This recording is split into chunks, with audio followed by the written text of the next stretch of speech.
Hello, World Civ 106. Welcome to week 8.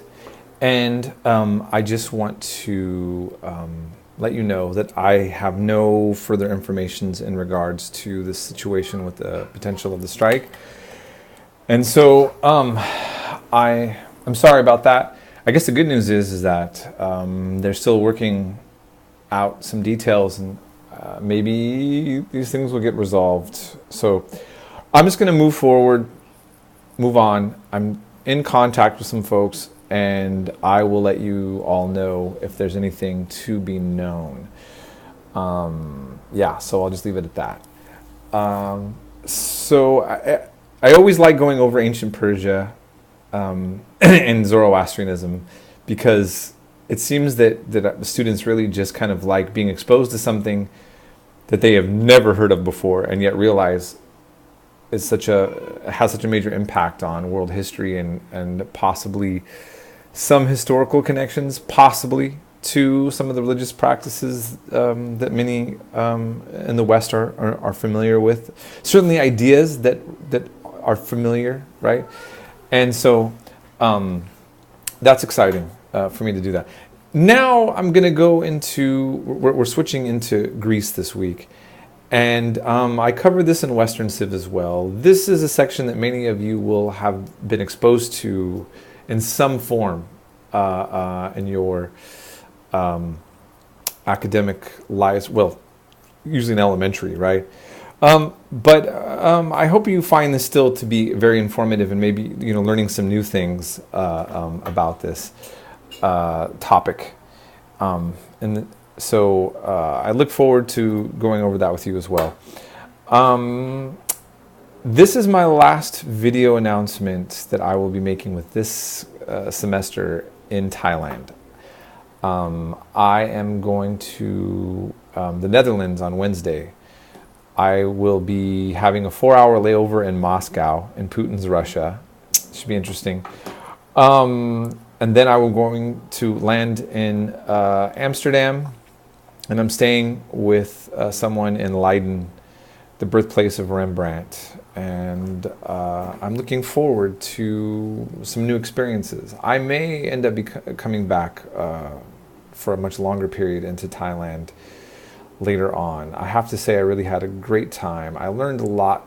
I realized how much there really is for me to learn right now.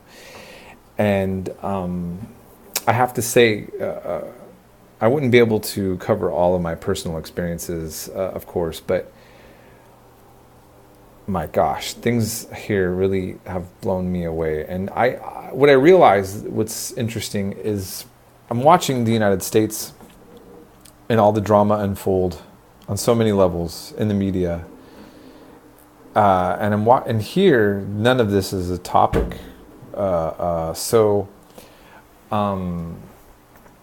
That's interesting, right? Sometimes it's refreshing, but it's also I realize that I don't know. I think I mentioned this in my last announcement, but it's like I don't know what people care about the most here on that political level, because it's not as common it's people aren't having political talk shows here, for example,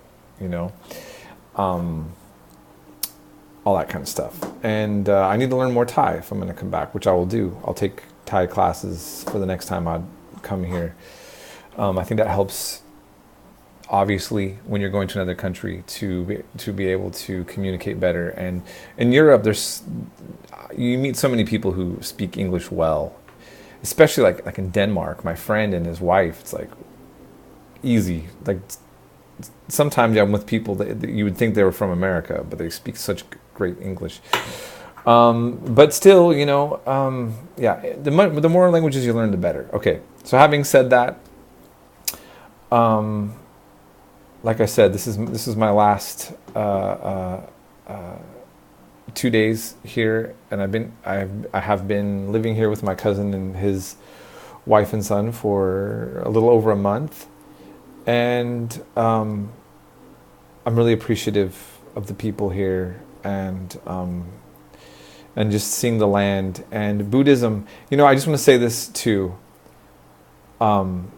It's interesting. I have been to many Buddhist temples here, and my cousin's wife is from here, you know, and we go to the village temple every once in a while and get a blessing from the monk. And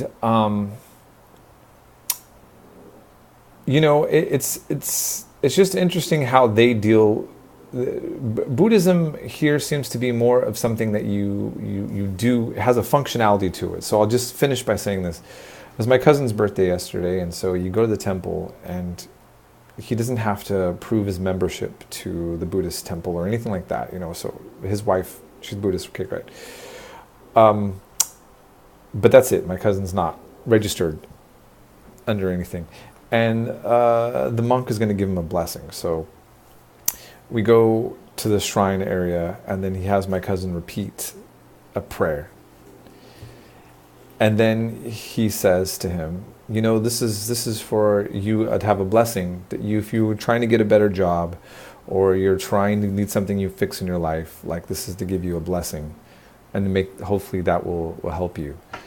And I noticed that that's really kind of how what I've seen anecdotally, how religion functions here, is that people pray, or they go to a shrine, they buy something, a trinket, and it's always to help improve your life, to give you a blessing.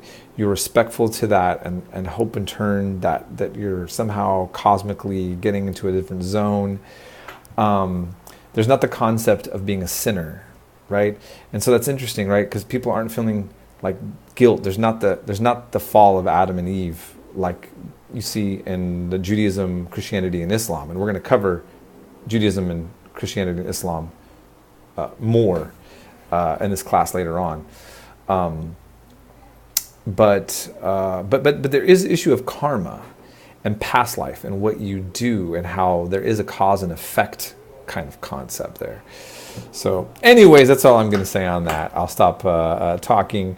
I hope you guys are having a great week, and keep in contact with me. If you have any questions, of course, write to me, and we'll be in touch.